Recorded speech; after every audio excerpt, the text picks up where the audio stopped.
Good evening, televiewers. Welcome to Prime R, the first for this week. We Saturday for Cameroon, losing the Sultan of the Bamoons, His Royal Majesty Ibrahim Bombonjoya. He left us this day. Also, very sad news from Kumba with the demise of the former government delegate to the Kumba City Council, Victor Ngokele, who left us this day also. We also are having information that the Lamido of Sabga is no more. So it's a terrible day for Cameroon. We are going to be discussing the demise of the former Kumba City Council government delegate. We also are going to be looking at the reorganizations for the CPDM party taking place across the nation, marred with lots and lots of violence. We also are going to be revisiting the visit to the southwest region of the Prime Minister, head of government, His Excellency Chief Dr. Joseph Dion-Gute. He was in the southwest and called on the population, telling them that it was time to rethink and to rebuild. We are discussing this with our panelists who are already in the house. We have George Mofor.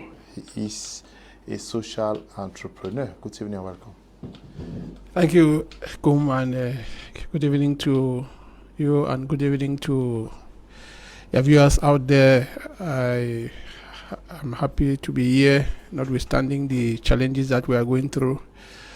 We have to give God the glory that we are still alive, and looking forward to have a great program this evening. I want to also say hello to the other panelists.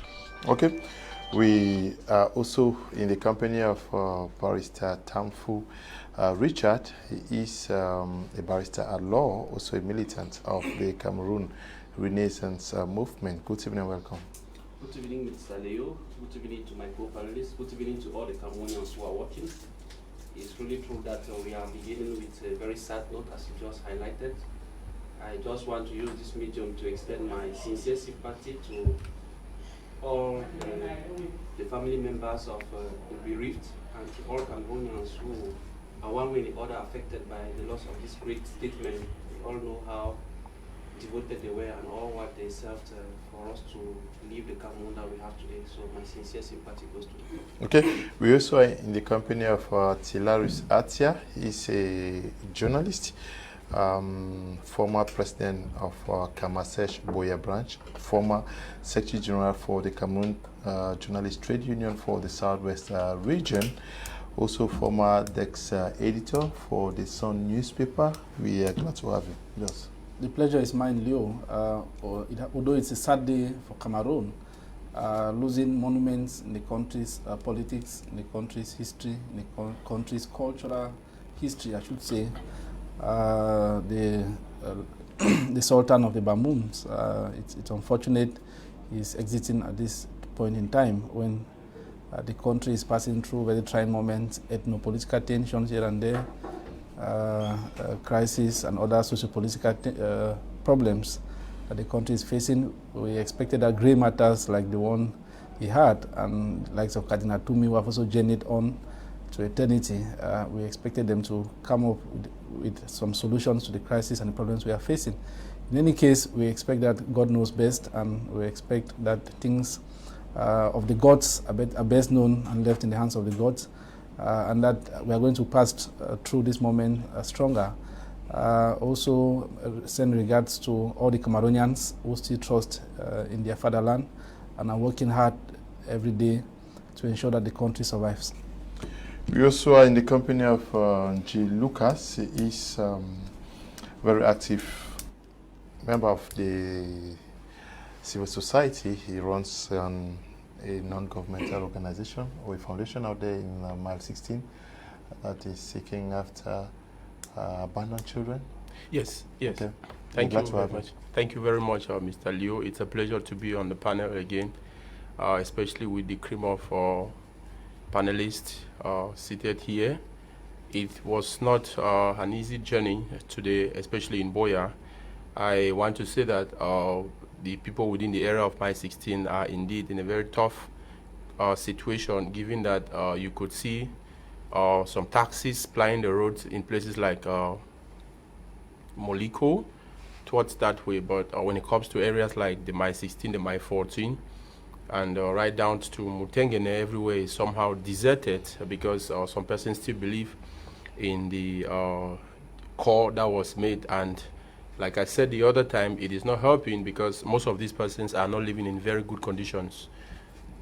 Okay, we are going to be starting the program with excerpts of the fallen government delegate for the Kumba City Council, Victor Ngokele.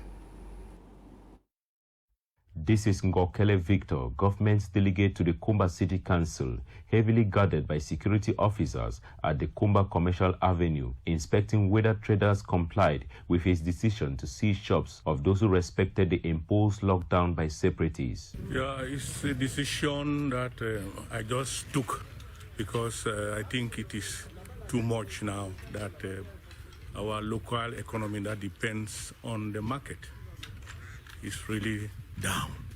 And because of that, we were bound to take these measures to ensure that life comes back to the market of Kumba.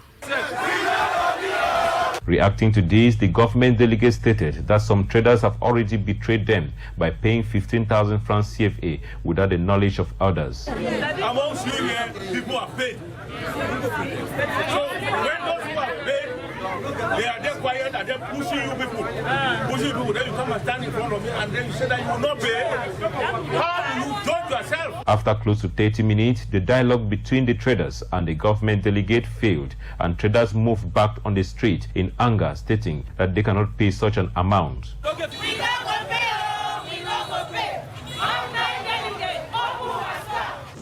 If you feel much goes for Monday, go do their business. So Ambama will can attack the number. Fun, be in the paper. You see, all right. You say, as you do so, make traditional council, it come for this palaver. Now when I see them, so say them, they go work out with we. Go unseal the stores.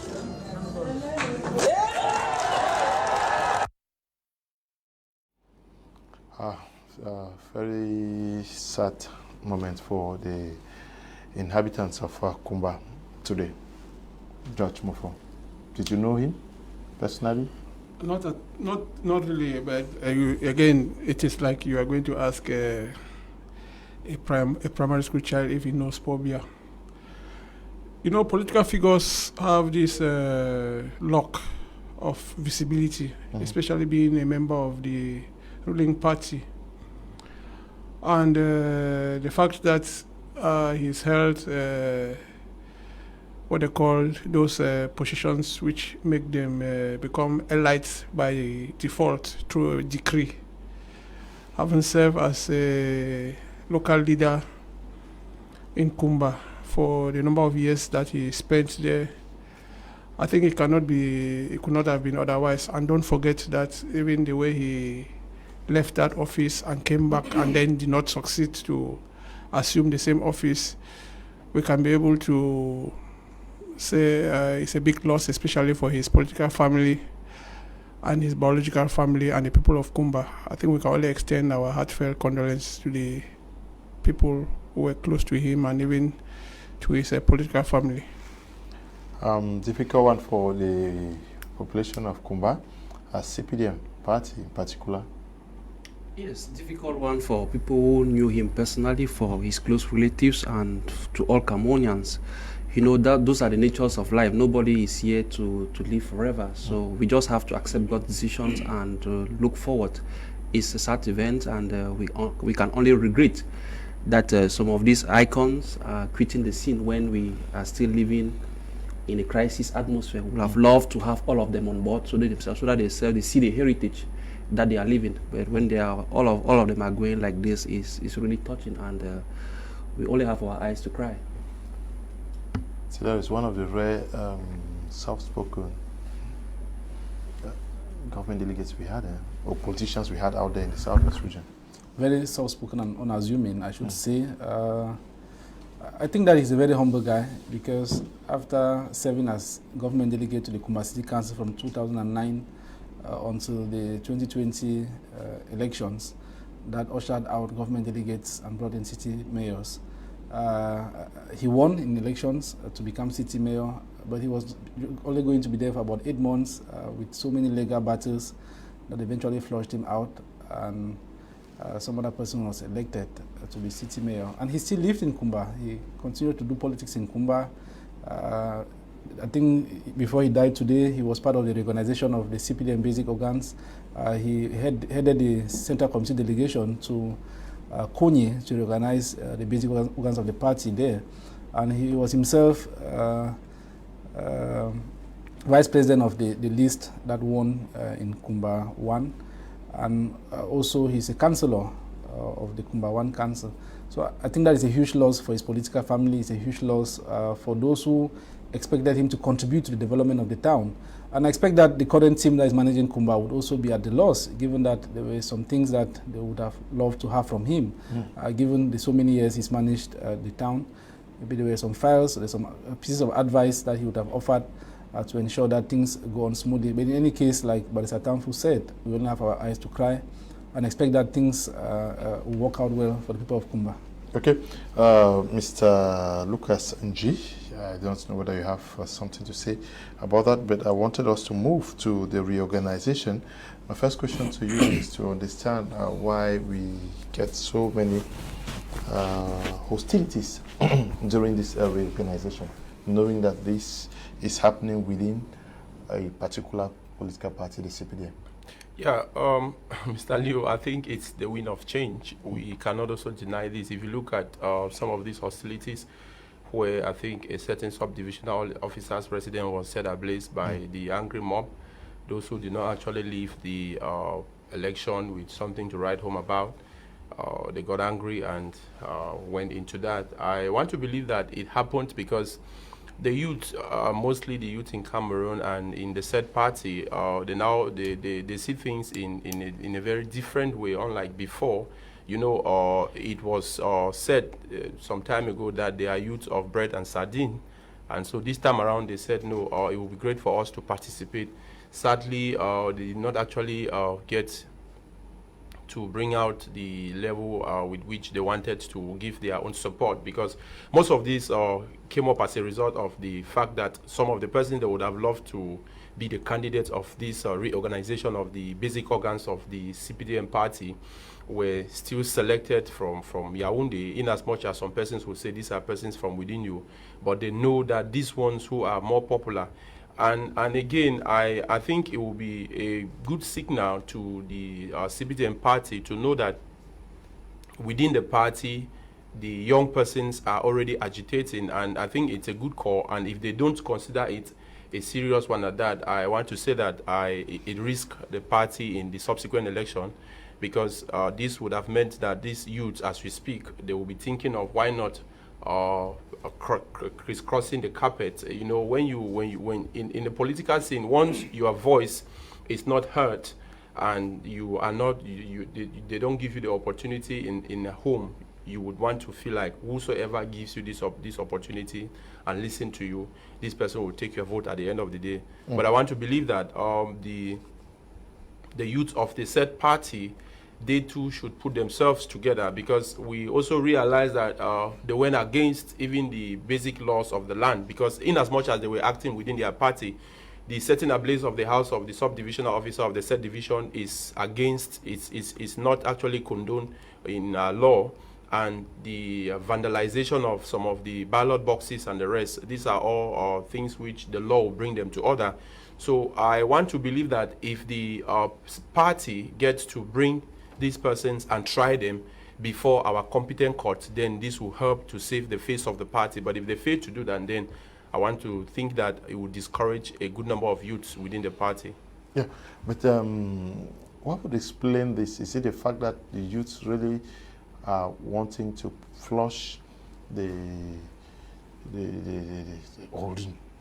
older guys? They want to flush them out, or what's happening?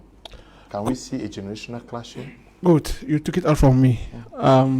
It couldn't have been otherwise. And again, this is an interesting scenario for sociologists, because there comes a time when people think that you have fixed enemy. But every generation has its own challenge, and you either betray your own generation or you assume it. Yes, some people call themselves the never again generation. It cuts across. It's not about linguistic or where you belong. It's actually identification. And when you look at the trend today in the world, America lived the baby boom, they lived the post World War II and all of those. Cameroon is living now a period where, whether you like it or not, what is happening in one part of Cameroon, the other persons are also watching it, especially with the facilities of the social media. And again, you see, I haven't tested the fact that some other young persons have challenged the status quo in terms of institutional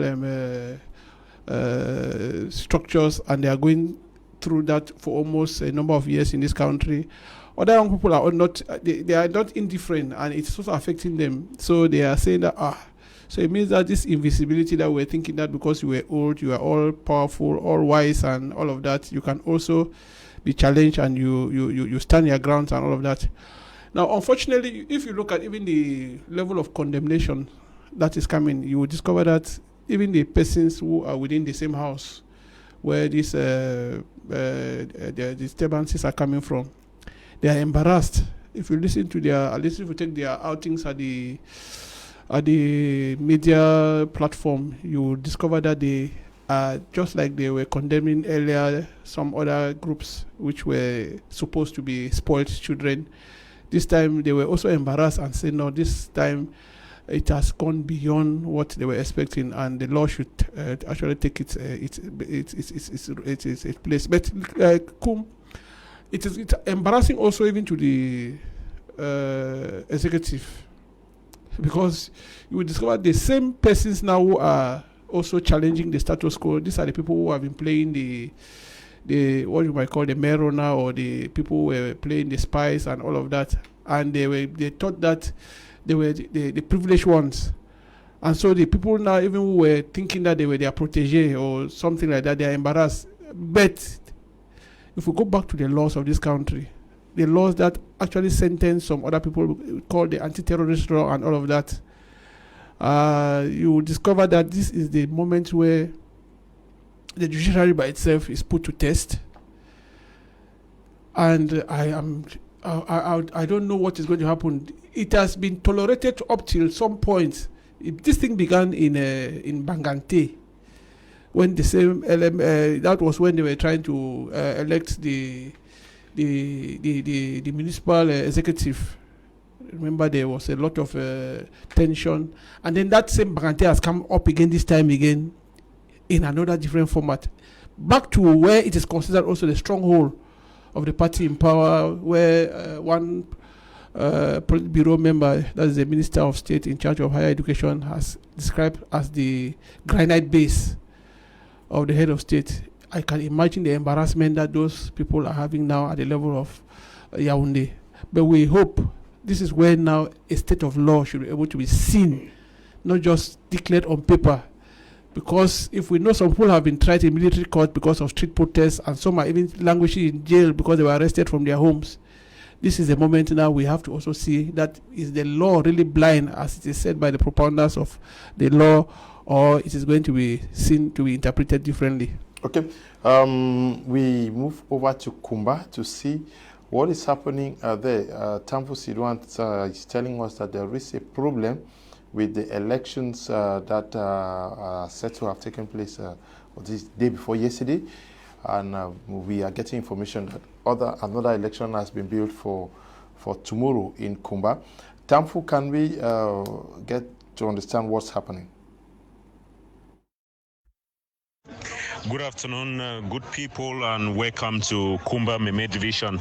Currently, some youth in Kumba 1 municipality of the CPDM Meme 1A section protesting, and this is protesting the fact that the city mayor of Kumba, Gregory Ntemoyok is doing his campaigns as he started days ago doing his campaign to become the section president of Kumba 1. So he moved to the various subsections of Meme 1A. So this particular afternoon, some youths of Kumba 1, led by Mayor Moses Esembe, have decided to go to the street protesting that they don't want the city mayor to become the section president. That is just hours after the commission declared Honorable Tabor Lawson as the section president. He's the incumbent. They declared him the section president even when the elections were not held, and it was through what was called by the commission as a consensus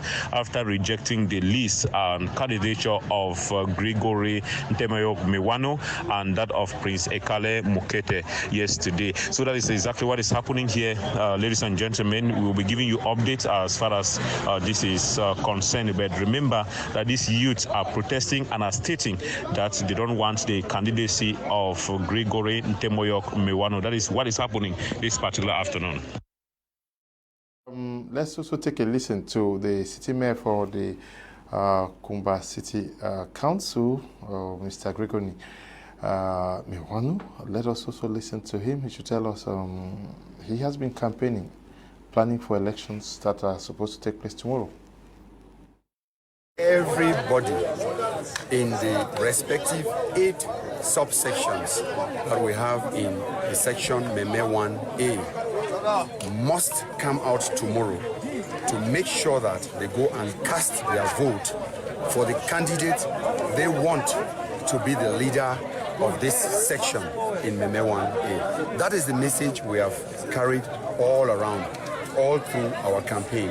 And of course, sensitizing them in making them understand the advantages they will have, the purpose of that, their vote that they are going to give, that it is going to go further, of course, to buttress, to press down on the dreams and vision of our head of state, the chairman of the CPDM party, His Excellency President Paul Biya. So we have sensitized them. We have told them what the party actually wants. We have showed them the direction towards which our team is taking the party to. I mean, to what height this team is wanting to take this party to. And that is why we're asking them to give us their confidence. And of course, go perform tomorrow their civic responsibility in deciding what team and of course what leader should be at the helm of the party in this section, Meme 1A. The exercise, you know, CPDM is a party of law. It is, I would call it, the most successful party actually in the nation, Cameroon. It's a party which has, you know, a hierarchical build-up, a strata, a structure, which actually I think no other party does have in Africa, I would say. So there are always substitutes, I would say. If the president of the local committee for the section elections is not present, like it is said, he's disappeared into thin air. I have not seen him myself since Saturday. He has not handed in his reports. He has done actually nothing. I see some, I don't know, cacophony being brandished over social media. That is not the style and manner of our party. There is, you know, a system which must be respected. The law is clear. He has to hand in his reports to the divisional committee. Of course, the president of the divisional committee, which has not been done up till now that we're talking. The SGO called him this morning. He didn't pick. The president, His Excellency Benjamin Atia, has been calling him. He has not been picking since Saturday. He has disappeared. So we don't know what is actually going on. But then that is not, nobody can hold CPDM hostage. Nobody, I repeat, no one can hold. Okay, that was the city mayor for the Kumba City Council, Mr. Gregory Mewano, who is on the ground campaigning to become the section president for the Kumba 1A section. Yes, lots of things not going well. Yes, Mr. Leo, what we are just seeing now, observing now, is just a tip of the iceberg. It's just to tell you that the party itself has been, we have been driven, the leader of that party has been driven driving their militants to a mirage, thinking and preaching democracy, and which, when you see what is happening 36 years after, that's not democracy. Just to tell you that if that party still stands what it is today, it's simply because maybe the president of that party is still alive. It tells you that the days ahead are very blurred, and seeing the barbaric nature of the militants, the hostility, you see, we may disagree or we may not want to maybe go in for an electoral process, but when you decide to put down public buildings, you decide to maybe carry ballot boxes, don't tell, they are not different from those who have taken arms, or those who, for example, they call generally the bus. So all of them are one. So if they have been preaching to us that we are living a democracy, we should see the preaching. So to me, it's a shame. It's a shame to the democratic image of Cameroon, because when you look at the CPDM, you think to take it as a model example of democracy, and when you see how the militants are behaving, you are tempted to say that Cameroon is living a timely bomb, because you don't know what tomorrow will reserve. You know, we are living a period of transition where so many things can happen, and if at the level of renewing organs we are seeing this kind of tension, I'm afraid that if tomorrow we announce something major, maybe people will have to butcher themselves. So it's a regret to me seeing that a party which they claim is a respectable party, they are the ones who have brought in democracy to Cameroon, and seeing the way they are behaving, to me is a regrettable situation. Okay. Are you surprised by what we are observing with these reorganizations across Cameroon? Well, in some areas, things might not have gone as planned. I think that, but what generally, globally, what is happening with the CPDM nationwide is a celebration of democracy, because you can see how free the process is going. People are free to elect whoever they want. You don't see Yaoundé coming down with instructions. You can see what is happening in Kumba, where some candidates are disgruntled, they have petition hierarchy, and fresh elections are organized. It's not like there's somebody somewhere who has any prepared result or prepared intentions. And for me, when you read the basic text of the party, which constitutes the constitution, the bylaws, and the charter of the CPDM, it is clear that the party is a democratic party, and the party adheres to democratic principles. When you look at Article 2 of the bylaws, it says that the party shall respect democratic principles, and that is what is happening.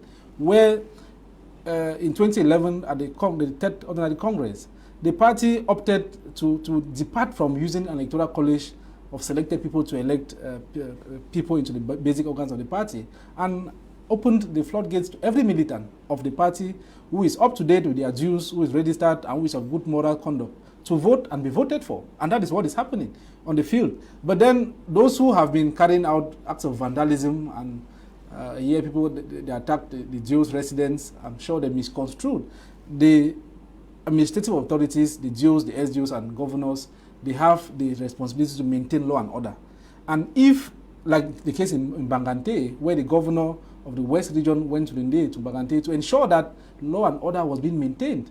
We have other areas where administrative authorities went to ensure that people did not block public highways, or people did not use venues that were not declared in some areas. And because administrative authorities were trying to see that the law and order is respected, maybe like the case in Bengbis, it might have been seen as interference in the process, when that was not the case. So I think that so much might have been misconstrued in the process, and people have gone out of control. But I want to assure you that all those who carried out acts of vandalism are not CPDM militants, because when you read the party text, the constitution, the bylaws of the party, you look at Article 2, sub 2 of the bylaws, it says that at all levels, the party shall hold and encourage free speech. People are free to discuss on topical issues, and that the choice of leaders is in the hands of the militants who are up to date. But that the people who are morally bankrupt, like those who go about destroying public edifices and blocking the public highway. These are not militants of the CPDM, because if you cannot abide to the basic tenets of the party, then you cease to become a militant. And like others people have purported, that because of the political tensions we have in the country and political tensions, and we know how some people went and destroyed embassies abroad and caused confusion, that some of these people might have hired talks here and there to taint and destroy the image of the CPDM. Of course, it is possible. It is politics. And to tell you that this ongoing reorganization is going to be a decisive moment for the party, because we have so many elections that are lined up in 2025. And it is those who will be in power in the various structures of the party who will play a central role in the elections of 2025. In 2025, if everything being equal, the mandate of the president is supposed to expire. The mandate of regional councillor is supposed to expire. New municipal officials are supposed to be elected. A new parliament is supposed to be reconstituted. And even, I think senators will be reconstituted in 2023, 2 years before 2025. So you see that it's a very charged political year. And the next reorganization, going by the party text, if we respect every 5 years to reorganize, then the CPDM is going to reorganize only in 2026. That is a year after the election. So these elections, you can see how everybody is trying to be part of it. And the youths are also very much alive and they're part of the exercise, because the text of the party, Article 72 of the bylaws, says that those who are between 15 and 35, those are the only people who can be part of the youth wing. And that is the case. If you show me any CPDM section president who is above 35, and then I think I can give my life as a bet. Okay, give your life as a bet. Yes, we are looking at this. I want us to see some of these videos of how people reacted to some of the results that were not in their favor. Yeah, I just want to come in with on that, but permit me to go back a little on what Tilarious said earlier. We see this on social media, and I want to believe that the social media did not actually fabricate all what we did see, and we are still seeing them, because some of these videos are still coming out where some of these persons who were candidates in some of the areas kicked some of the ballot boxes, like the case in there which we are having on the screen. It is clear that these were persons who did not expect the way the elections were actually conducted to go that way. As such, they were disgruntled with it. This is coming because you said, permit me please, because you said these are hired talks. I don't want to believe that these are talks of the CPDM party. It could be. Yes. This is a party which, from what we know, for at least for the period of time it has existed, you would barely see such persons to infiltrate the party, given that the party has some kind of barriers and some kind of checkpoints, which is very difficult to have the talks you made mention of. Yes, of course, the youth of Cameroon are no more interested in some of the things you would flash to them, like the breads, the sardines that they received before, the 5,000 francs which they'll give them at the end of each call together or come together.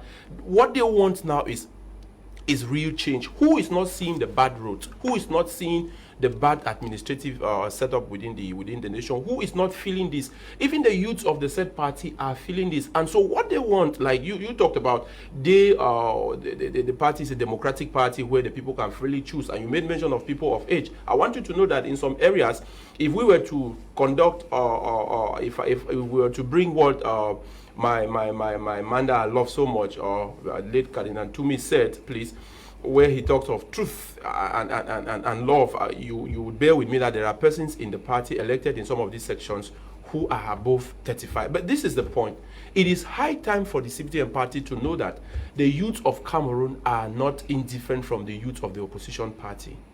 Because over time, they have believed that the youth of the said party are different from the youth of Cameroon. And the youth of Cameroon can now see what is happening. They can now feel.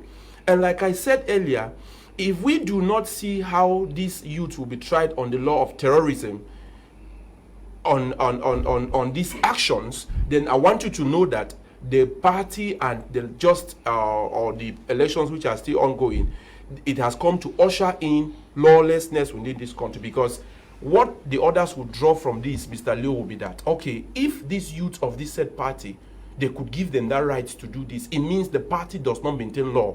the laws of the land. So, like I said earlier, we want to see the youths of this said party being tried in the public.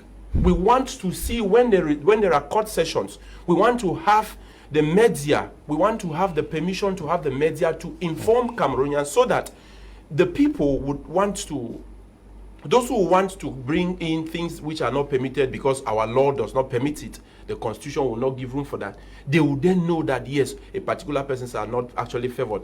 Atia, you see, once a child is treated differently from the other in the home, be rest assured that there will be troubles. And like I said, we are at a crossroad. The democracy of Cameroon, the young Cameroonians are tired. They don't want to have it again on papers. They want to see it being practiced. Okay. They don't want to sit in a place and think of democracy without seeing democracy. Okay, I want Mr. George to react to this message from Hans Molombe. He says that, good evening, Mr. Liu and the panelists. What is happening with CPDM is an aggravated anger and frustration of the youth, which stems from the fact that they have been sidelined. Most times the electors are just there because the list usually comes from the party hierarchy instead from the grassroots. Molembe Hans writing from Boya. This one says the Ngangaro man is very important personality in this program for today. Okay.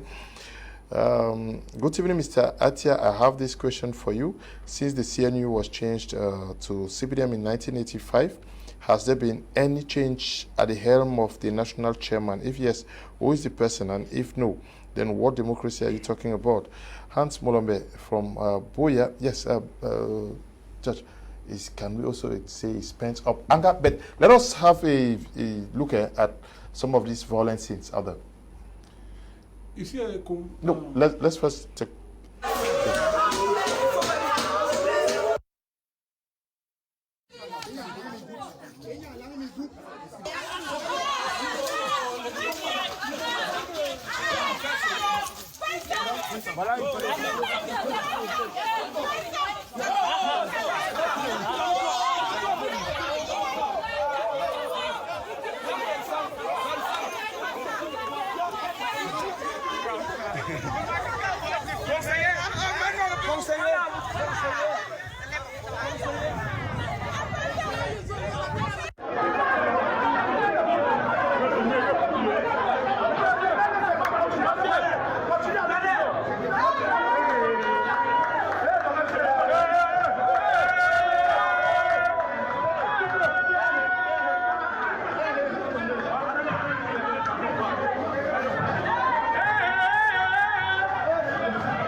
Yes. Pent up anger? Because Mr. Hans says that youths have consistently been sidelined. Kum, I over-listened to a discussion of a youth. He actually, I don't want to make mention of the town because it might victimize somebody. And the youth actually was giving a history of the type of dirty things that they have been doing for certain persons. And when they climb up, they forget about them. And again, what are these people aspiring? Just to get daily bread or get some means of livelihood. And you find situations where you find the wealth of this country is being abused and being even used to even insult people who enable them to arrive at where they are. And so the point we are saying here is that where there is injustice, you are bound to have people who are angry, and when they have the least opportunity to manifest that anger, you'll be surprised the reverberation that can come out of it. I think people have always thought that when you want to, the things that you go on the air and you say, you think that you are a champion. But people are listening to you, and they also want to watch whether you were saying that just for the purpose of the cameras that were in front of you, or that's the life that you actually live. People climb on soapbox as actors, and they say a lot of things, promises. I remember I met a young man also, we were sharing a panel somewhere, and he said when he was asked to play the role of a communicator, he was promised a position in one of the professional schools. And because he ran his mouth earlier, that position was squashed. And this time he wants to be very discreet. But he has his interest. Fine. You know, the political parties that we have, there are interests, advocates and lobbyists and all of those things, which is been normal for every political organization. Because you have to have somebody inside to be able to have advanced information, and then you take advantage of that to take certain steps and certain decisions in your life. And it's when you reach a point now where the person knows that you are capable to do, and you promise, and then you don't deliver, and then you come back. You know, one of the things people have always said, that we are always the ones who are changing. Times remain the same. Some people will tell a lie in 2016 and they will think that 2021 will never come. And by the time 2021 arrives, they are surprised and embarrassed to go back to those same persons. This is what is actually happening now.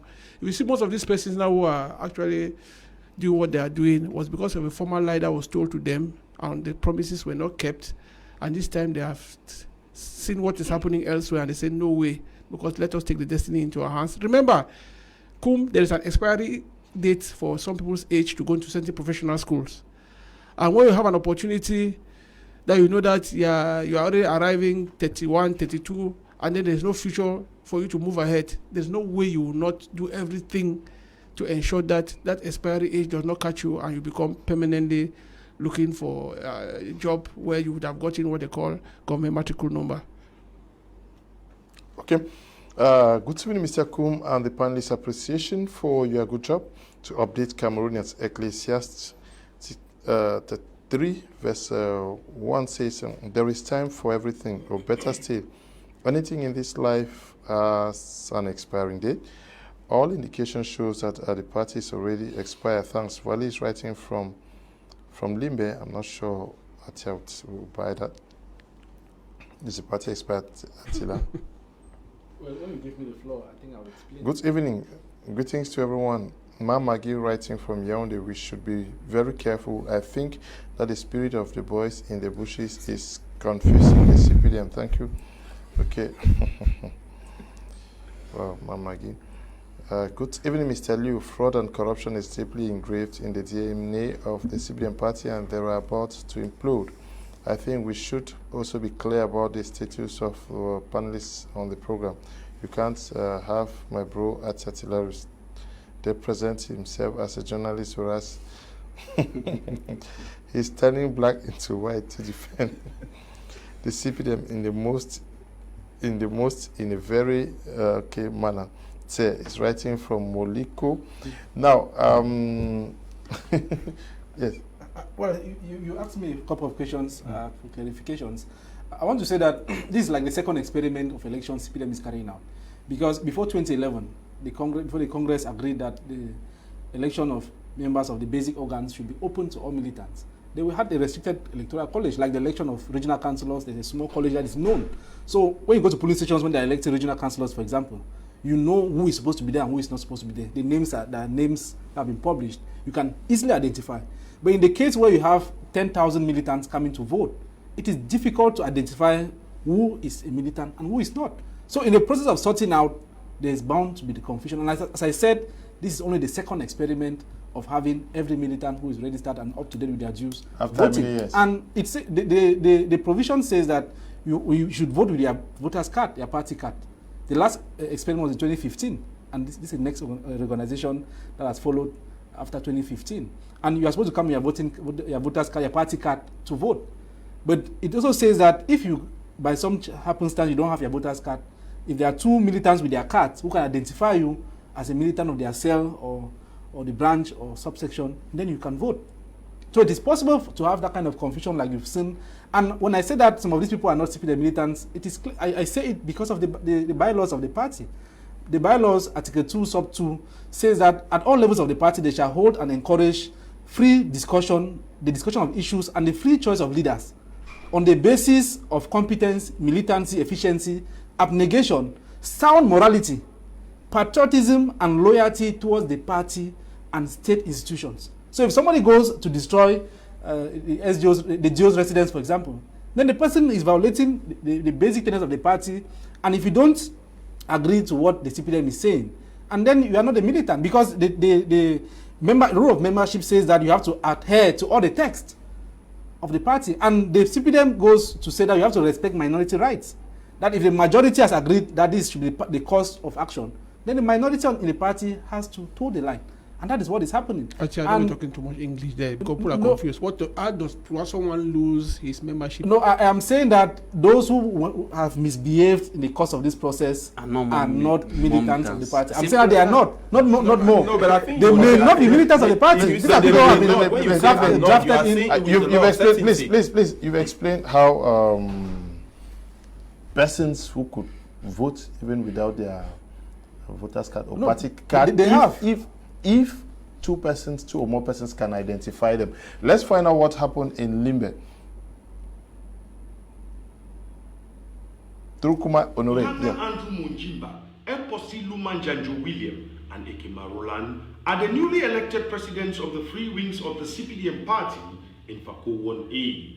They were elected over the weekend in a highly contested elections to reorganize basic organs of the CPDM party in Fako 1A. The Limbe City Mayor, Mutanga Andrew, benefited trust and renewed confidence from his party militants by scoring a resounding victory over his opponent in the limousines for the main wing of the CPDM party. Mutanga Andrew scored 895 votes as against 55 votes for his opponent. It was a clash of the titans between Madame Eposi Lumanjanjo Williams, incoming president, and Madame Eposi Mboye Florence, Mayor of Limbe 1 Council for the women's wing. At the end of the day, Madame Eposi Lumanjanjo Williams carried the day with 625 votes as against 225 votes for the latter. Ekema Roland was the lone candidate for the youth wing of the CPDM party as his opponent was disqualified following internal regulations binding the elections. The voting environment of the September 24th CPDM reorganization elections of Limbe 1A could be described to have been characterized by voters' apathy, as several militants could not find their names on the list, with the names of dead persons prominent in the list of some polling stations. I have been voting every year and every year. Even last time I voted at the government history school up there. Last time I came again, I voted here. But this list that they have brought is not a correct list. This list is a list of about 10 years ago. The recent list is not out. So we want the recent list because all of us want to vote. Some militants in Mofor are reported to have engaged in physical confrontations, leading to the injury of few persons, with the driver of one of the candidates hospitalized. Some aspiring candidates did not even vote as their names were not found on the voters list. There were a lot of irregularities. Some polling stations hadn't the lists. I went to some polling stations. My own ballot box was not there. There was only the CPDM and the white CPDM ballot boxes that were there. I found it so funny. And when I asked the chairperson of the polling station, he told me he was given just 2 buckets, 2 polling boxes. But when I tried to find out, nobody could give me an answer. It is worth mentioning that Voting took place in 19 polling stations representing the 19 subsections in Fako 1A. The elections were crowned with celebrations and jubilations at the party secretariat, Down Beach, Limbe.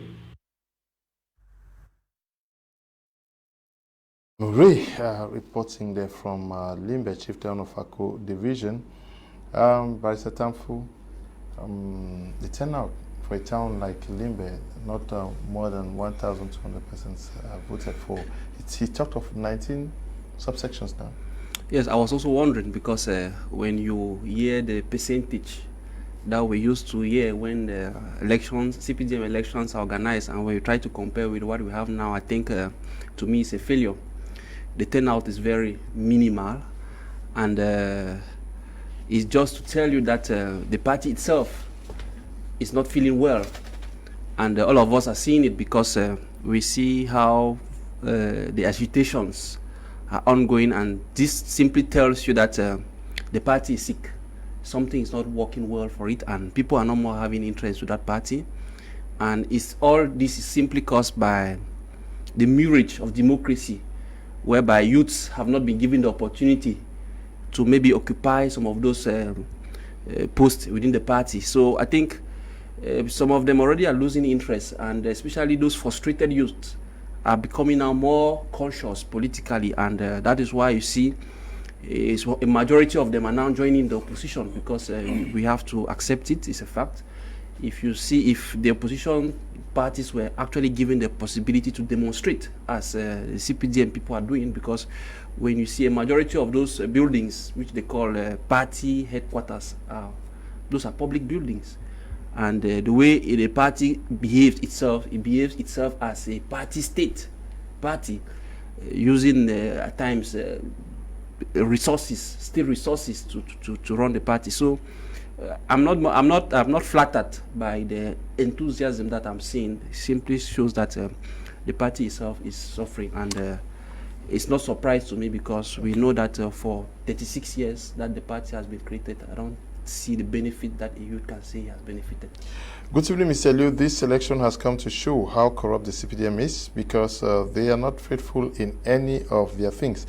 Can you imagine they are doing an election amongst itself? So you can still find cheating on stealing to show that the government, the system is already corrupt and destroyed. This has just come out to show us how they are doing their things and how they usually organize elections in the country. But when we get back to what Tamfu Sidwan said earlier on, he talked about something like a consensus. Is it possible to have effective elections, especially in the southwest and northwest regions? Yes, the percentage of the election, I really do not have doubt, because we understand the restive zones will not have this. We have the north, we have the northwest and the southwest regions of Cameroon. I think it is obvious that things will not be the same again for the party. But this is the point in it, Mr. Leo. I think everything happened for a reason, and things are happening because God wants them to happen. Looking at what is going on with the CPDM party and the grassroots election, it is already telling that the other political parties and the civil societies are doing a great job to sensitize Cameroonians to refrain from corruption and from corrupt practices. As such, they themselves are tired and they will not want to begin with their own party. But it is only sad because the party hierarchy would not consider this, because if they had considered this, then I want to say that in some of the places where foul or some persons cried foul, they would have cancelled the elections, like the case of Kumba, which we know the elections have been scheduled in the hours ahead. But I want to say that the elections have not been cancelled. Okay. There is a camp that says elections have been done with. Another says no, they have not been done with. Yes, yes. So looking at that, I think it is speaking volume, and this is time for Cameroonian youth to they have to forget about relying on the little that comes out, and they should start thinking of their future. They expected to be fully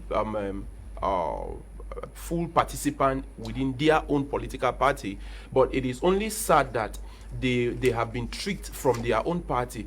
Now, my point is that the youth of Cameroon should not forget that you would not give 5 years for 5,000 francs, and the youth of Cameroon are tired of giving their 5 years in slavery for 5,000 francs. That is the reason we are having all of this, and I think the civil society is doing a great job. The other opposition parties are doing a great job as they keep on sensitizing the people. This will change the paradigm of the election in 2025. The elections which these basic organs of CPDM is presiding eventually will not be the same. And I want to say that this is time for the Cameroonian youth also they have to get the bull by the horn and tell themselves that if we do not eat today, we'll eat tomorrow. Please, Mr. Liu, tell Mr.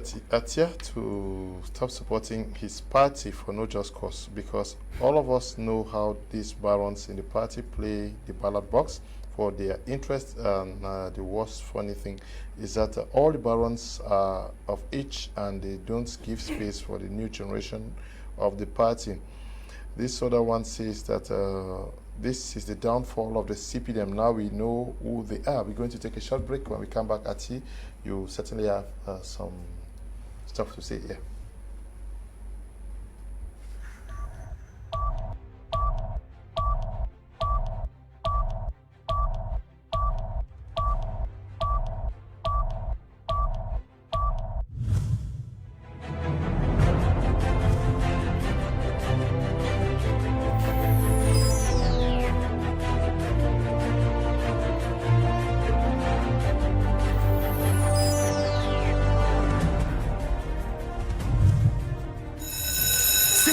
La rentrée sur les bouquets Canal+.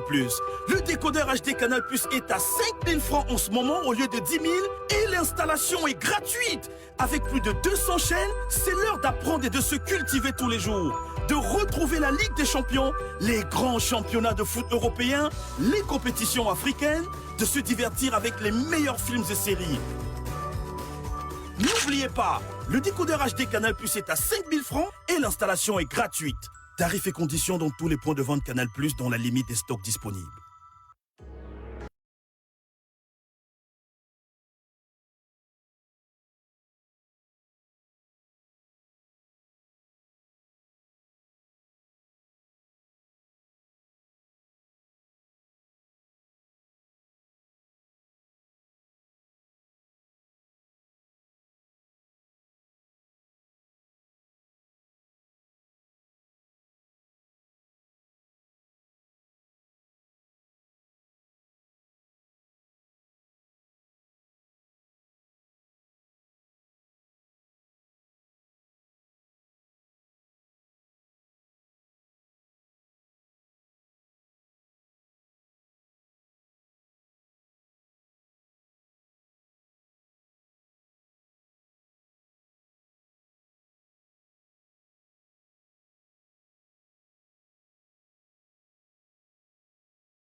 Welcome back. You're watching Prime on My Media Prime.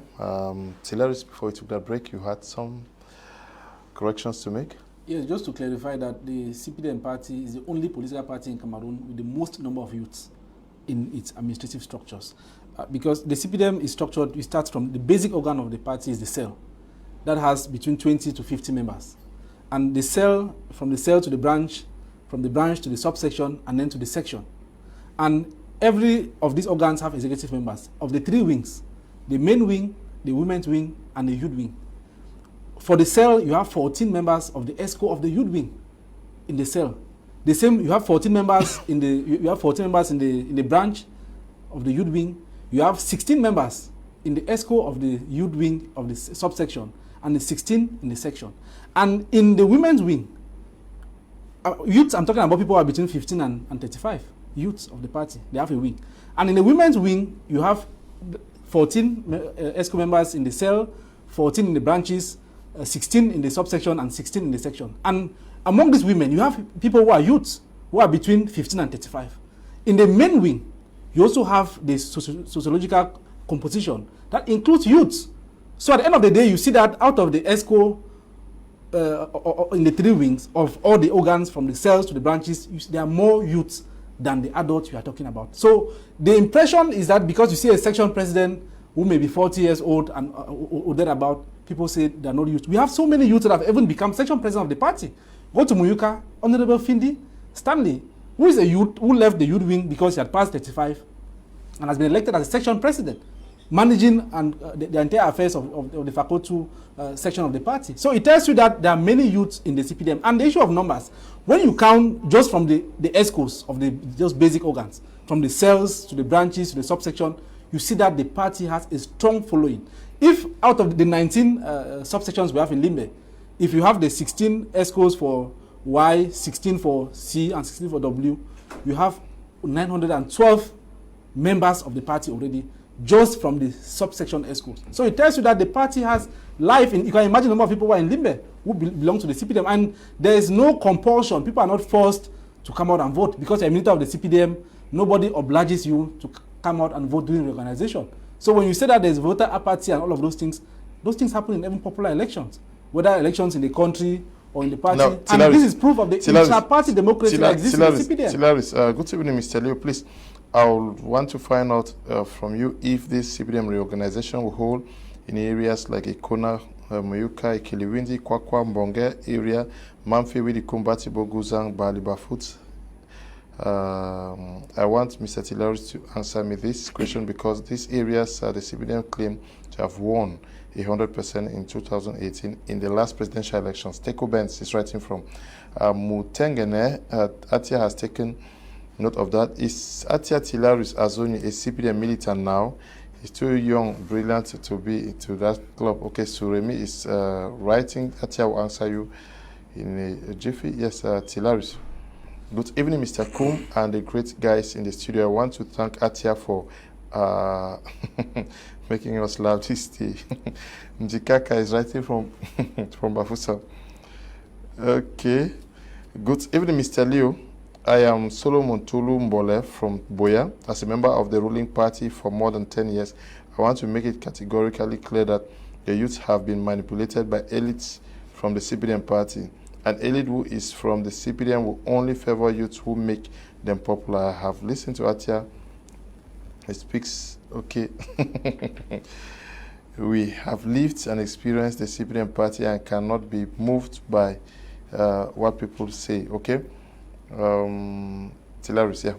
We have to move to the next topic. Just to say quickly that interestingly, the question the person asked and was citing Ikuna falls in line with the example I cited of Honorable Findi Mukondo, who is a section president for Muyuka Fako 2 of the CPDM. And he's a prince of Ekona, and elections took place in Ekona, elections took place in Munyenge, elections took place in other parts of Muyuka, elections, the primaries of the CPDM. So if he hails from Ekona, he's a prince of Ekona, how can he be section president when he could not cast his own vote at his own polling station?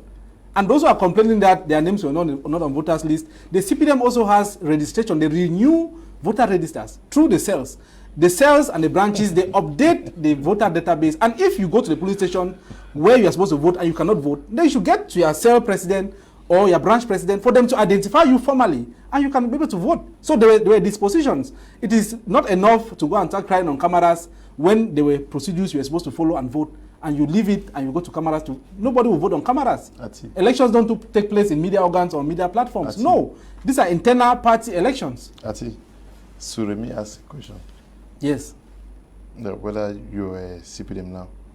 Well, for many youths, as somebody says that I'm too intelligent to be in the CPDM, But this is the apathy we are talking about, where young people who are intelligent, they don't want to adhere to the party and are complaining. And militant now? Yes, when President Paul Biya says that, there's need for a generational transition in Cameroon, he's talking about young people like us, who are in our 20s, late 20s, who should take over the relay baton in this country. And if we don't belong to political parties, whether the opposition or to the ruling party, we cannot be able to hold our political office. Yes, answer your question.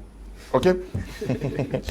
Suremi, I hope. Just to add that I belong to Mezam 1B so of the CPDM. Okay. For those who would like to know. Okay, Mezam 1B.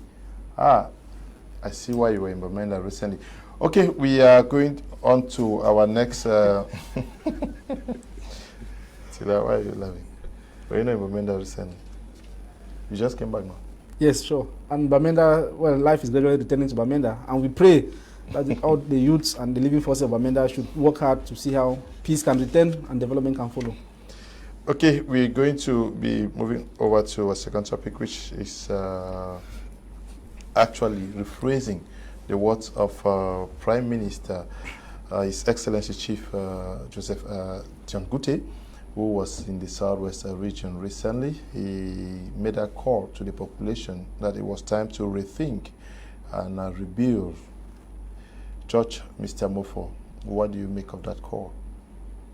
Well, you know, when we play with words, we are talking about, there's a word I know called think, there's a word I know called build. So if we are rethinking, it means that the first thinking did not give us the right answer that we were thinking to get. And if we are rebuilding, it means that the first building did not give us the answer that we wish to have had. And so it is time for start all over. But again, we wish to start all over based on new questions that we are going to also ask ourselves. Because if we ask the same questions to get the different answer, that's what Einstein called madness. So if we are to rethink, it means that the rethinking has to be based now on new questions. And these new questions are going to be based now on, are they the same actors who are still going to do the rethinking and the rebuilding? Now, so you see, when you follow the evaluation of what is going on now that took place 2 years ago, the methodology that was actually put in place was rooted on the fact that it was an individual who was thought to be omniscient, who declared, because of the powers that had been conferred to him as the head of states, to convene and then initiated and proposed guidelines on how the major national dialogue was to hold. And he gave the task to the Prime Minister now to do what they call pre-consultations. Whatever came out from those pre-consultations, they were supposed to have been thought out in a package by 600 persons who actually met from the 30th to the 4th of October, 30th of September to the 4th of October in the what they call Congress Hall.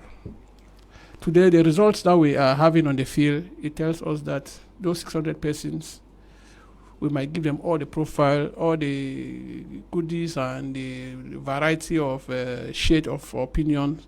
It is proving now that if the intention was to stop the war, they missed the target, because now we are seeing, especially from the declarations of the Ministry of Defense, that the war has rather exacerbated with different weapons and different actors and partners coming in.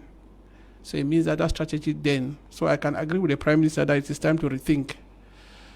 But however, we are saying here that the rethinking has to be done with different actors this time. And the rethinking has to be done with a different strategy this time, different methodology, which means instead of being initiated by one very intelligent, quote-unquote, person, it has to come from the grassroots. And I want to say, if you have a program that you have, what it is derogatorily, sometimes with reason called civil society, let's also try the ideas of the civil society in our rethinking and try to leave out that should come from Yaoundé to initiate, to choose people to invite, and let us also ask the people who have been feeling this pinch. Because ask yourself today, these guys who are carrying the weapons and importing, and they pass through people's backyard. They stay in people's neighborhoods. Some are renting people's houses and all of that. How come that the community feel the pinch and all of that? No doubt, they say one person who has a gun is as dangerous as 1,000 persons who are not carrying any gun. But I think that one person is not a superhuman being who does not sleep. At that time that he is sleeping or resting because of fatigue, the population can mobilize and take away the arms that person has that is frightening them. So it means that rethinking, yes, but with different actors and using different players to do the drawing with the community interest first, take into consideration. I think in that way we can be talking now of having a different result from what we had out of the what happened in 2019. Barrister, 4 years after this war, the Prime Minister was in the Southwest region to look at, evaluate what has been done so far with the recommendations that were arrived at the major national dialogue that took place in Yaoundé. And he says it's time to rethink and to look differently. What should we be rethinking about now? Yes, the minister is really making a very glaring call to rethink and let's rebuild, but I have the impression that he is preaching or making that declaration in the wrong place. I think we have to go back to the square board. This statement ought to have been made to the French Cameroon. That when I say French Cameroon, that is 1961. We ought to tell the French people that we deceived Anglophones and that it was time for us to rethink what we did to them. They should the French Cameroon should accept it, that the English Cameroons were deceived. And it is only by accepting that bitter truth, that's when you can now say you are rethinking. We heard the President of the Republic himself when he was in an international conference saying that we had tried to assimilate them and we thought it was easy, but it is not working. I think that's the rethinking. So he should instead carry that message to Mr. Biya and tell him that it is time for us to rethink this issue.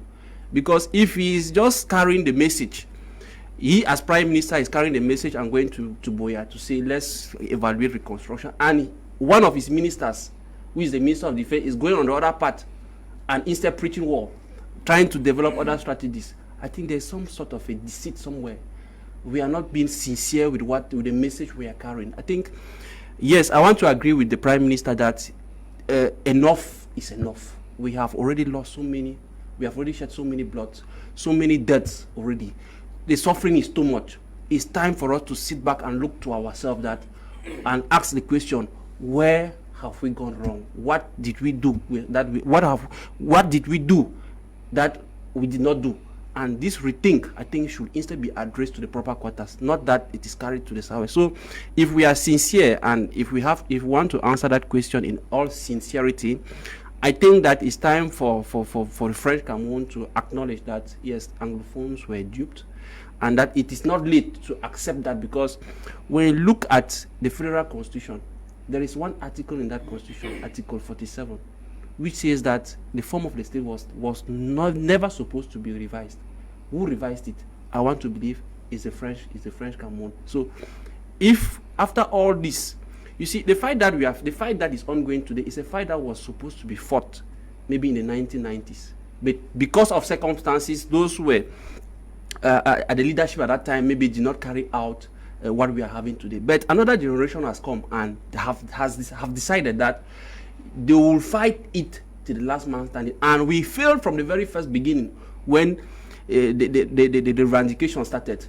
We had on the other side people who were fueling the revendications by maybe some kind of funny words, insulting or behaving as if there was no problem, at the same time insulting the other side, and continue to fuel the ambitions up to the point that we arrived at a point whereby it was a blatant declaration of war. And you see, the crisis has taken stages upon stages, where at this point in time, it's really very, very difficult to believe that a negotiation can still be possible. So you see, yes, let's rethink. Maybe the rethinking will give hope. He says about let's rebuild. Yes, I really want to believe in those words, but let it be done in all sincerity. We have reached a cross of this conflict that it becomes very, very difficult now to settle it out, because when you see the ammunitions that these people are having now today, when you see all the military strategy that is being put in place, and still yet the Cameroon government is unable to put an end to this crisis, it tells you that the wounds are very deep, and especially with this kind of moribund leadership that we have. You see, had it been, for example, the Prime Minister was actually playing his own role, like maybe entrusted the full burden to go and resolve this conflict, you will not be seeing a Minister of Defense still carrying the same message and saying that he was sent by the head of state to go and see how he could renew military strategy. So there is something which is not clear somewhere. Either the government itself is confused, and if the government is confused, it's but normal, because the person who is at the helm of the state himself, I will always say that his age will no more permit him to carry this kind of heavy duty.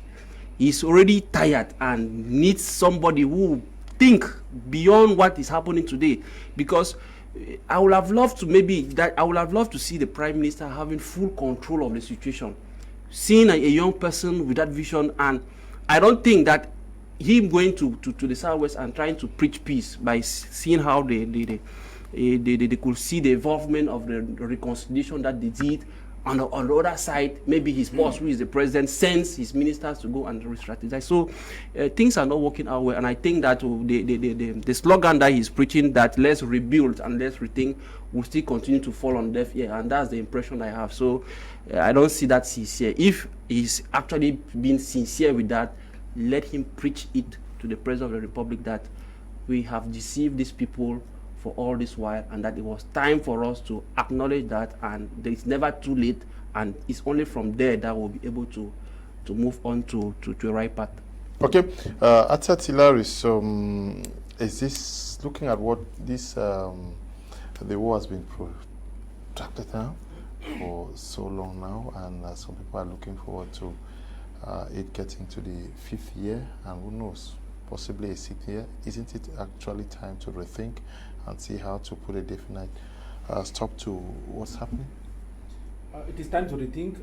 It is time for us to go back to the drawing boards and see where the rain started beating us, because it is only when you know when the rain started beating you that you can evaluate how far and how wet you are. And I think that this crisis started, or the immediate cause, or I should say, started in 2016 with the lawyers presenting grievances to the government, which is only democratic. It is their right in a democratic country like Cameroon for lawyers to present their grievances. Teachers followed, they presented grievances, and then some segment of the population also presented grievances. And it will be unfair for us to move ahead without evaluating the part covered so far.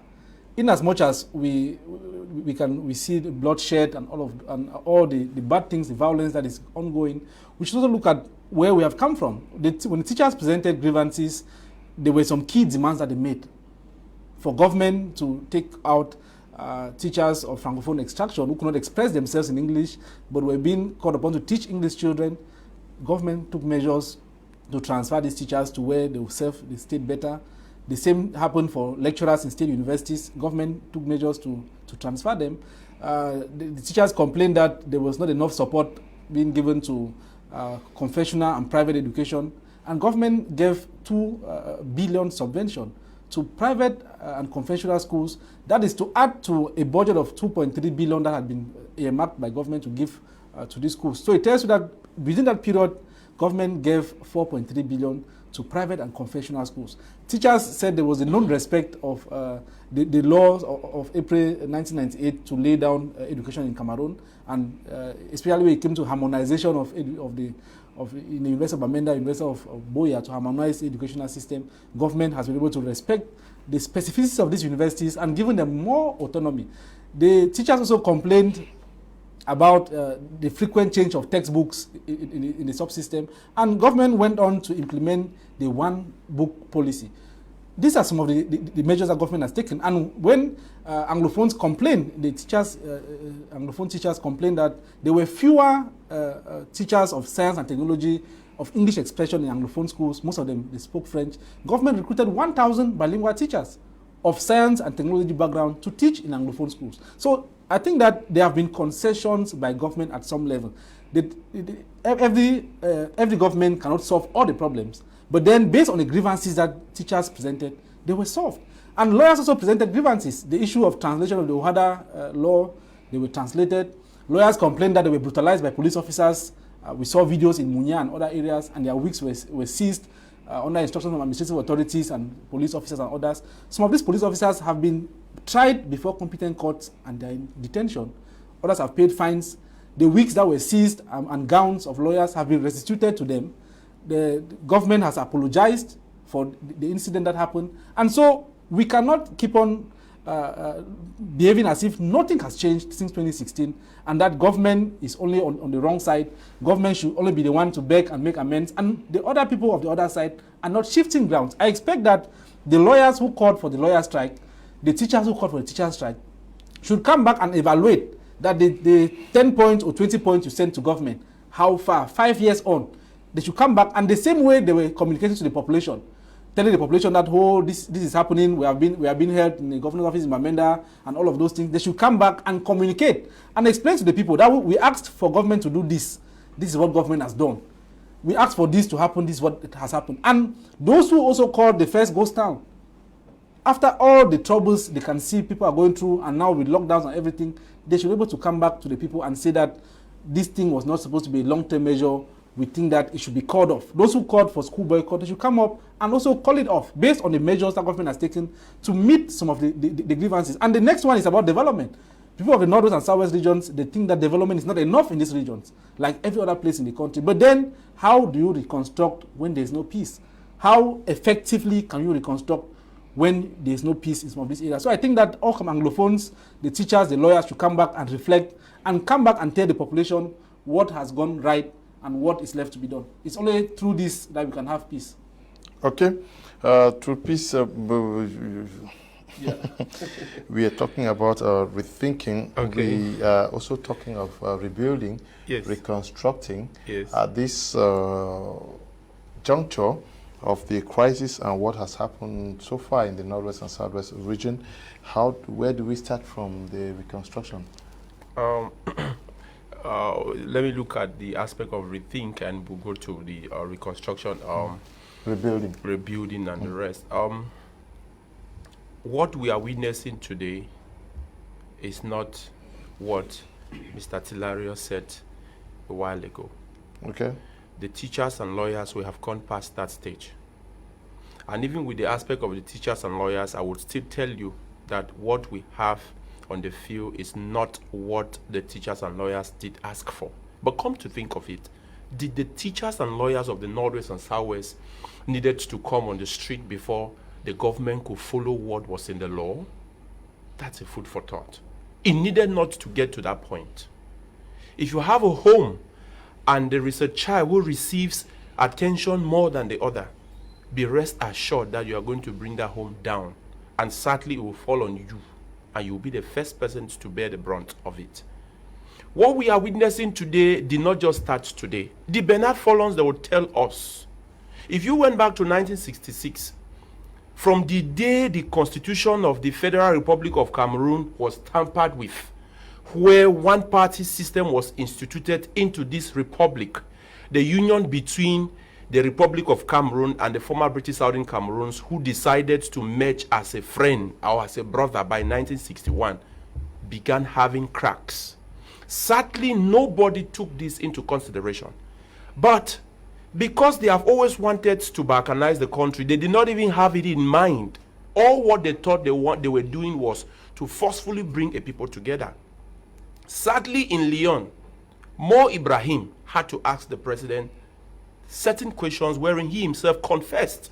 And ever since he made that confession, having been part of the team that was sent by Aijo, which constituted Professor Njoma and Aboy Machoy, whom the president was the head of that particular delegation, to see how to solve the Anglophone problem, which started in the 60s, they failed. So what we are witnessing today is not something that started today. It is above 60 years.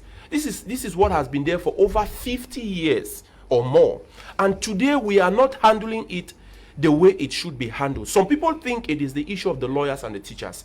If a child cries of headache and you go for that which would have solved the ankle pain, then you are misleading that child, because you will still not solve that problem. The problems we are having on the ground is no more the issue of lawyers and teachers. We are talking about a war. Of course, if it were the issue of the lawyers and teachers, the president would not have declared the war. But I keep saying that we are having this senseless war where Cameroonians are dying daily, where even what he has said with regards to 2035 is an illusion. But I'm not seeing how they themselves are thinking of making this a reality. So this is not the issue of the lawyers and teachers. We are talking about the war that was declared on the people by the head of state. So when we talk about a time to rethink, I would rather say that it is a time for the Yaoundé regime to go back to Yaoundé and go to the old papers, the things they scrapped off from the 1961 constitution, which we had of the Federal Republic of Cameroon.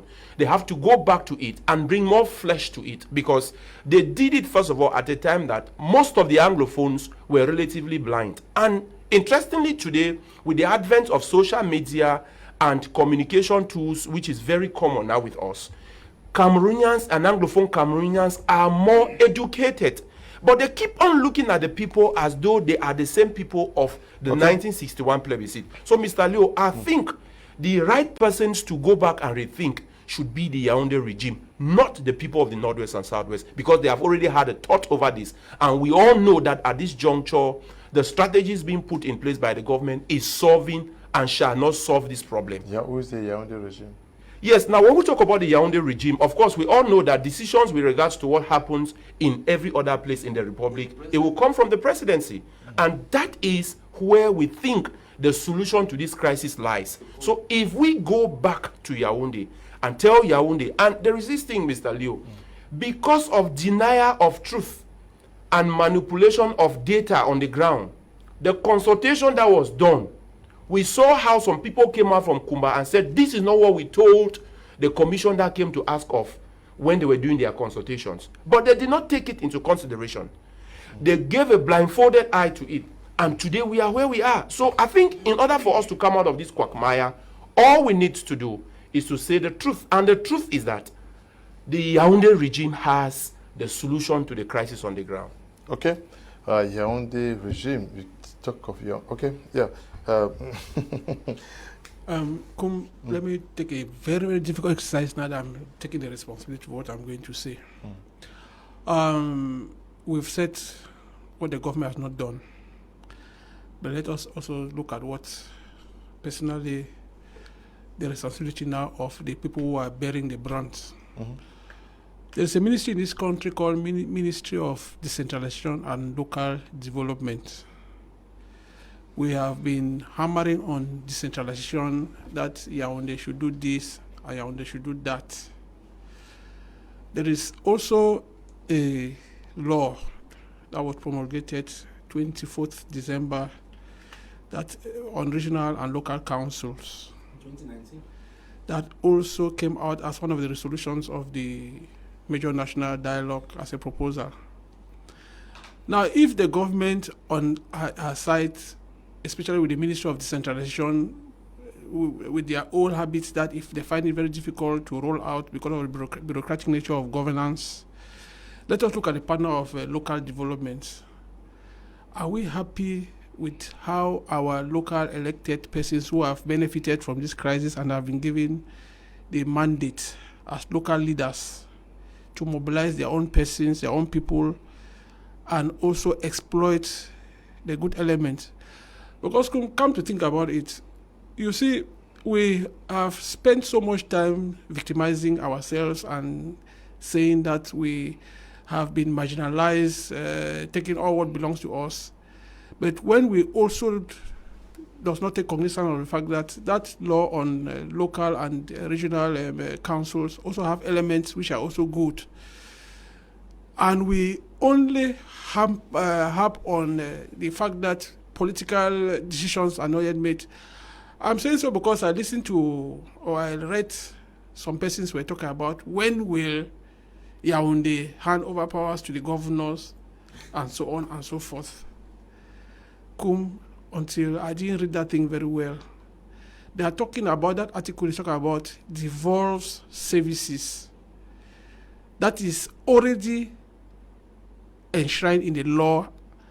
And if the people who are now actors, like the regional councillors or councils or what they call presidents, regional assemblies, and the other people who are the mayors, we are exculpating some persons away from the responsibility. The mayors in this country have so much powers that they just need to surround themselves with right thinkers, people who can be able to advise them on how to exploit those powers and make a lot out of their municipalities and or their regions. Because we have been shouting and giving them an opportunity to think that they too are hiding behind their own incompetence, and they are not doing what they are supposed to do as permitted by the law, and they are blaming before now. A budget that is debated and promulgated or whatever at the level of the council, before it is put into action, it has to be sent to the SDO. But with this new law, it is no more the case. It means that you have the freedom to choose your development path based on the wishes of your people after grassroots, which means all the councillors are representing certain neighborhoods. And those neighborhoods have challenges which are localized and equal, whereby through participatory development, because we're talking here about participatory development, and I've always told people that anything that you want to do for the people without the people, it definitely ends up becoming against the people. So let us, the advocates here, I'm saying, we can shout from now till tomorrow about decentralization, which again, that is just a process, because there's also decentralization in federation. There's also decentralization in confederation. But it behoves now that it is the content now, the competence of the actors. What can they do or what should they do to ensure that they know what is to be done and use the strategy that has been given to them based on the law and do what is right. And I'm sure up to now they are not doing it. Good evening, sir. I love your program. Please invite the journalist, Mr. Franklin Bayant, someday in this program. Thanks, Mr. Mb Samuel, writing from Boya. He was here last month, I'm sure, yes. This one says, please read my message. Good evening, Mr. Lo. Please, I'm addressing my question to the CPDM warrior in the studio. When you say government has addressed some of the issues that were raised by the teachers in 2016, why was it just temporal? Saying so because we have had a good number of teachers posted in either French schools who are Anglophones or English schools who are Francophones. I'm talking as a victim who graduated in ENS Marwa 3 years ago and since have been teaching Anglais, not my specialty, to Francophones that I know very little about in one lycée technique in West region. What is the role of prescribing whether you are a Francophone or Anglophone when filling the posting form? If a people revendicate, which is a right, I believe what follows next should be concessions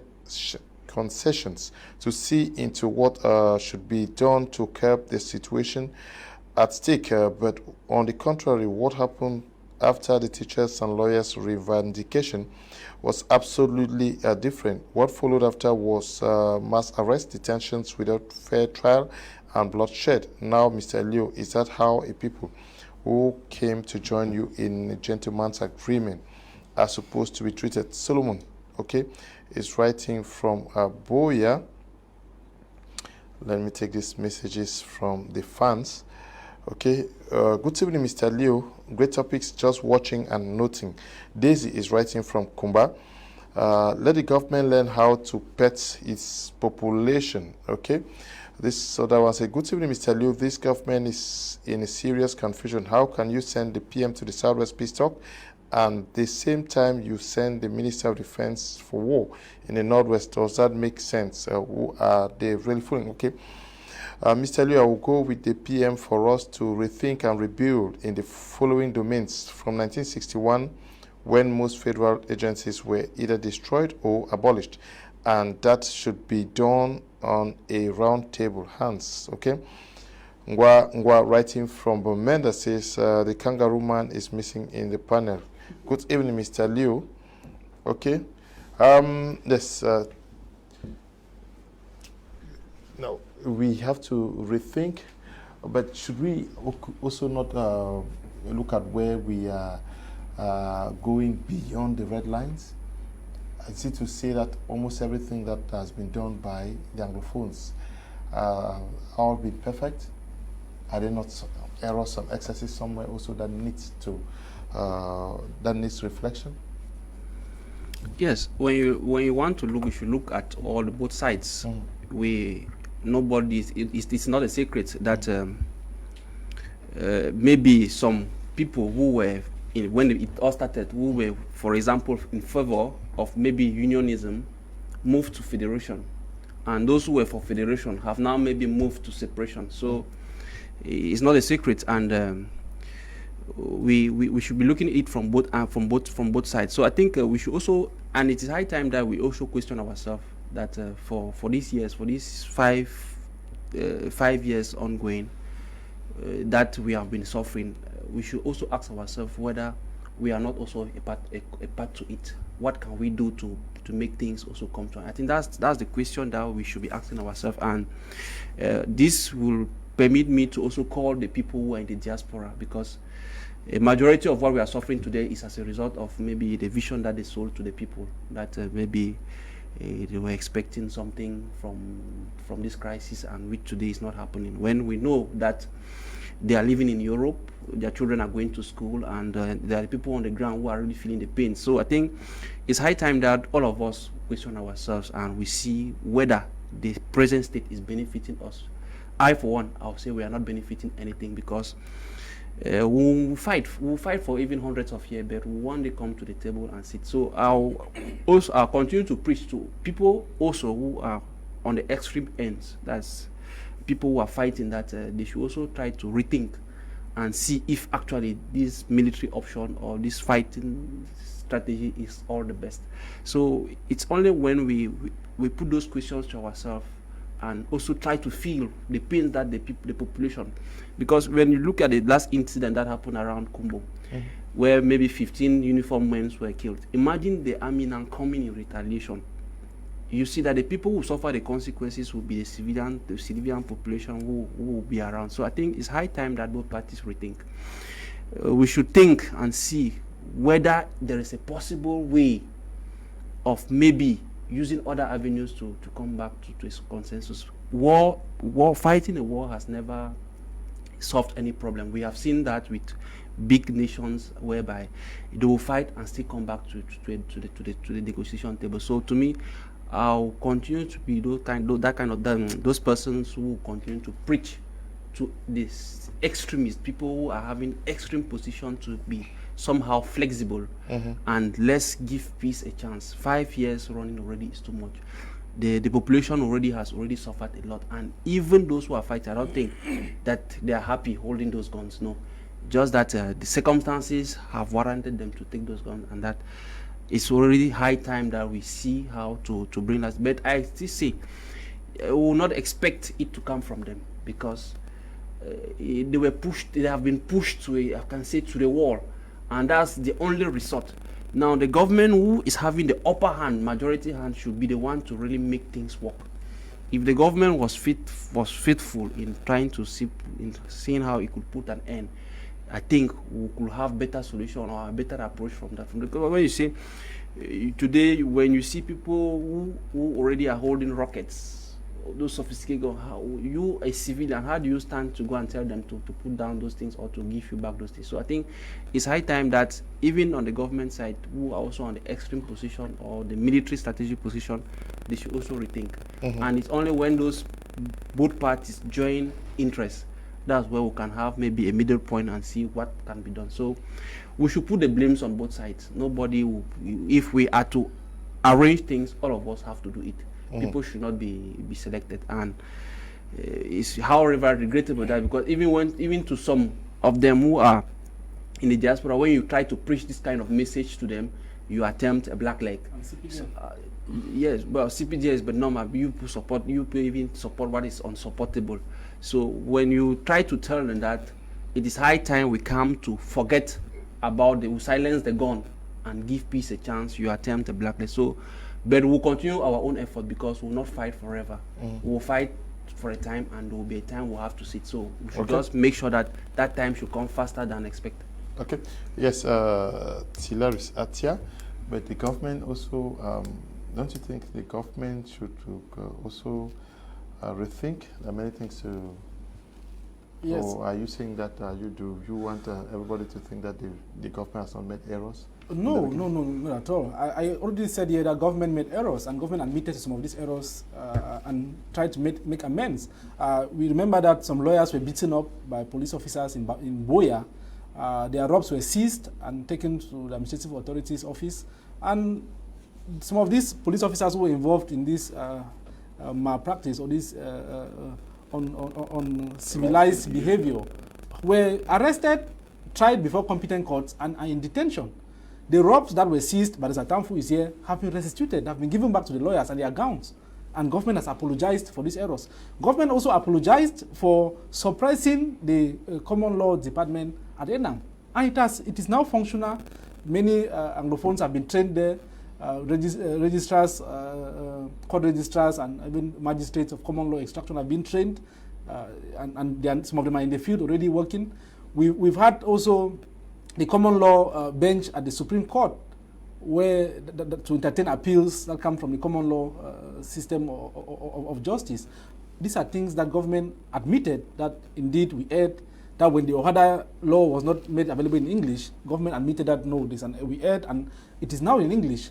Government has been able to transfer some judicial personnel who were practicing in the Northwest and Southwest regions but did not master English. They were transferred.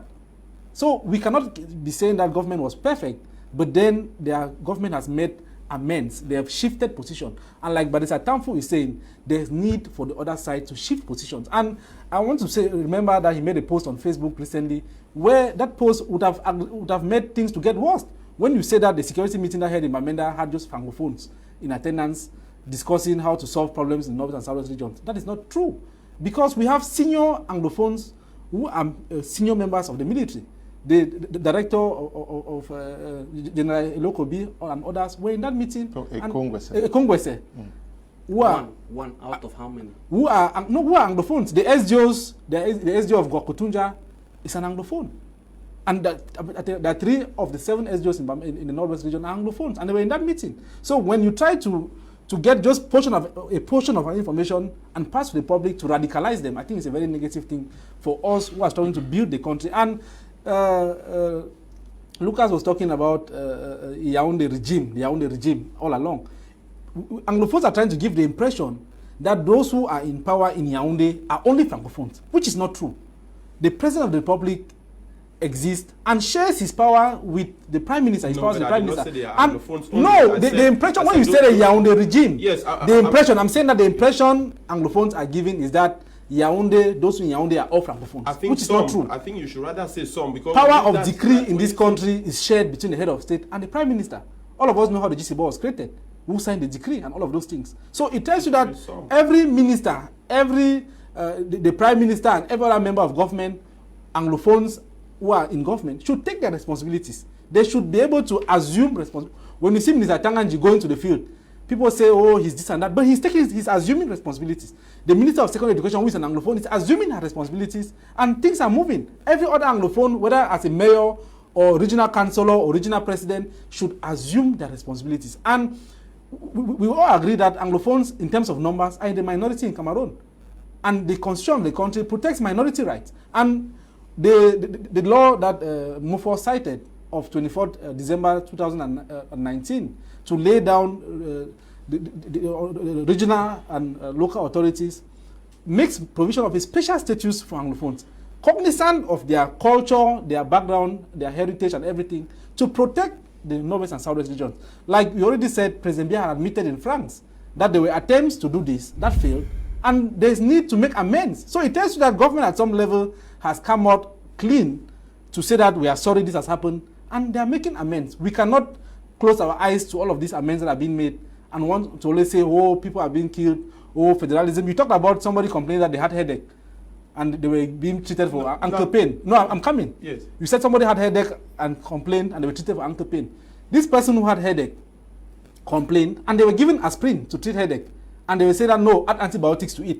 We know that when teachers presented their demands, they were just about 11, but it went up to about 22. Because they've been treated for aspirin and they saw that, hey, I'm getting well. Because they started asking that, oh, doctor, give me antibiotics. And the doctor says, no, we cannot give antibiotics to somebody who doesn't need it. And it's because of the insistence on having antibiotics that we are where we are today. That even the money that would have been used to construct the roads that have been abandoned in northwest and southwest regions are now being used to construct hospitals that have been burnt because of a crisis, to construct administrative authorities and their buildings that have been burnt, to reconstruct schools and other things that we have destroyed. So the money that would have been used to progress in development is now being used to construct the things that we have destroyed because of the crisis.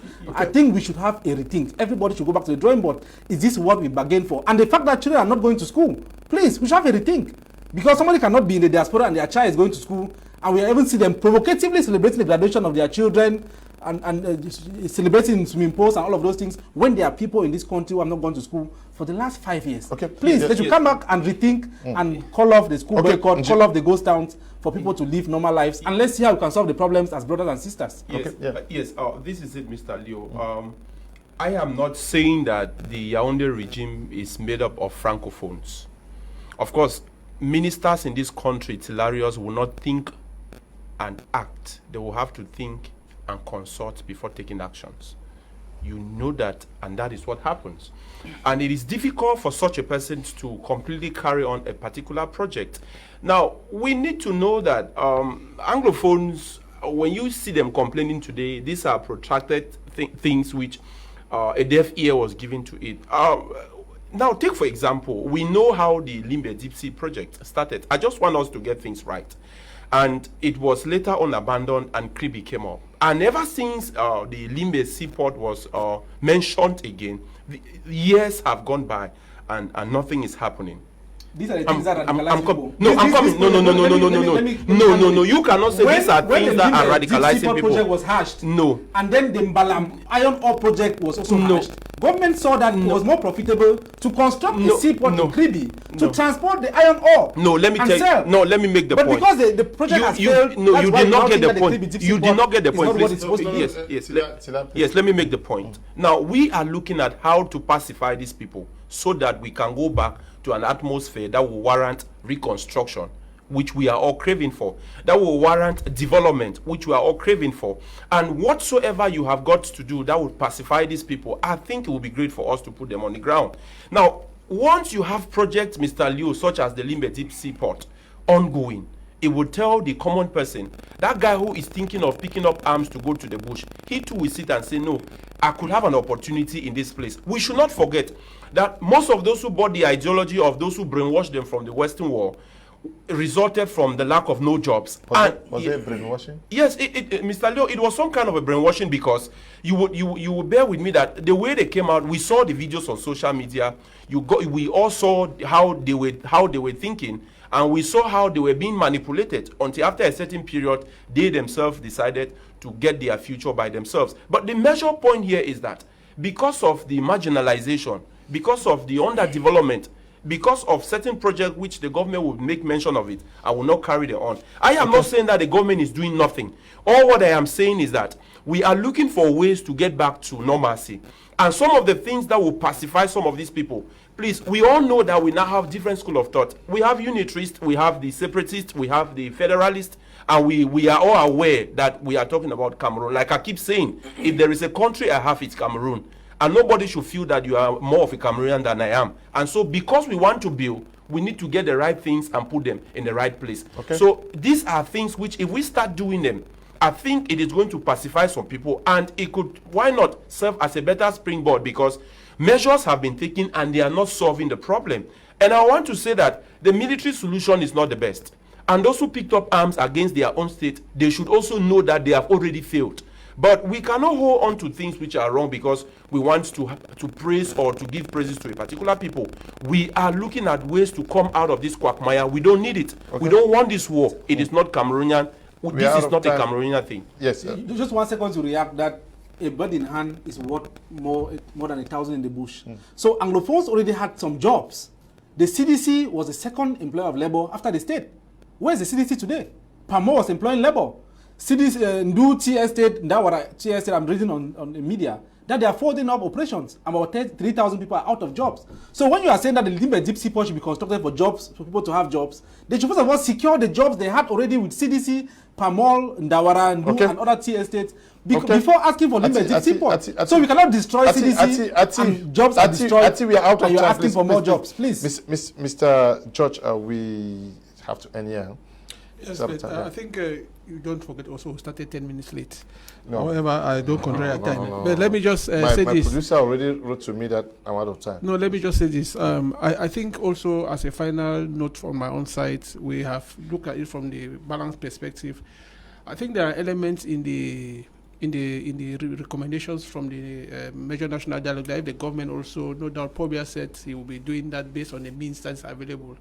But again, when they talked about things like law schools as part of the recommendation, that would also have put some lawyers also, giving them opportunities to start also practicing what they were trained to do. When they also say that the state budget should allocate 15%, 10 to 15% to local councils, that would have also given more monies also for those local politicians to also manipulate with it and carry out more local development.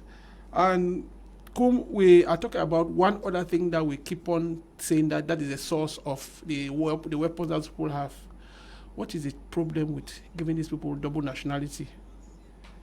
I think that the amount of monies that those guys who are outsiders have been sending in secretly or by all other means, if they are supposed to now have a possibility to do that legally and come here as Cameroonians, notwithstanding the fact that they have taken another nationality, it will also reduce the population of those people who are finding out this war outside there. I think that is my take. Okay, thank you for coming, Barrister. Yes, I would not want to separate without telling the militants of the Cameroon Renaissance movement that we should not, we should be observing closely what is happening with the CPDM, and let's continue to keep the faith that another Cameroon is possible, because it's a party that is dying out, we are all seeing, and that we should continue the mobilization and continue to expect that one day we'll be able to change or make things happen peacefully in this Cameroon. Okay, that's it. Thank you. Thank you very much, Leo. Just to say that the CPDM is very much alive. You saw how people are very interested and enthusiastic to occupy positions that have no salary, no pay. Just party positions to tell you that the party will not die. The enthusiasm is there. And I want to send my greetings to Cletus Anyematoya, the section president of MESAM 1B. That's Bamenda too. Okay. Also want to say thank you. Thank you very much, Mr. Leo. I want to call on the public and to still give the call. I always give a call that we still have the IDPs and the orphans whom we are still taking care of. And Cameroonians of goodwill, we are calling on them to support these people. And we are in my 16th. I think it will be great for those who are on the panels to know that we are already doing a good job. And these are persons who had nothing to do with the war, but they have been given to us as a burden. But we thank God still that we are playing the part which God sent us to earth. Okay. Well, one minute. Especially from those who are in Fako, Limbe, and Boya. It's a hosting ground for one of the pools of the AFCON. And there is a project for 1 million tourists during that time. Let the people find out, the young people, the intellectuals, the development experts, find out how they can be able now to start planning how to make Limbe enviable to attract people to come and watch AFCON. Lockdowns. That's what I'm saying. It's going to be the people now to take ownership of their future and their present by seeing the means of attracting those tourists so that they can come. We want to thank. Let's wear our face mask. Bamenda is in crisis, the COVID-19. Okay. So let's wear our face masks. Let's ensure that we maintain protective measures that government has rolled out, because COVID is on the rise. COVID is not ended. people should take measures, please. Okay, Atia. Yes, that's the message has gone home. We want to thank you all who took time off to watch the program, especially those of you who were debating on social media, sending text messages. Impossible to read all the messages. We want to thank the production team, Eli, Desmond. Very, very great job you guys are doing out here. And to you, Tabi, Tambe Bryant, who is supervising the work we do out here. Stay blessed. Bye-bye.